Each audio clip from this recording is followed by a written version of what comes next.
Hey y'all, today an easy throw together egg noodle Caesar salad with chicken.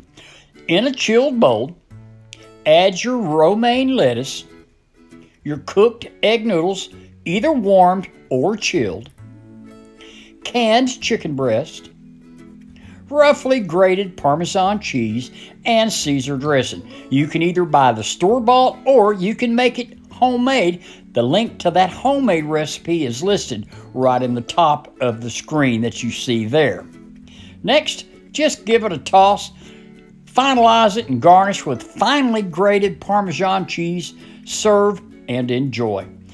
Thanks so much for stopping by. Leave a comment. I'll answer every one of you, but till next time, as always, bye-bye, y'all.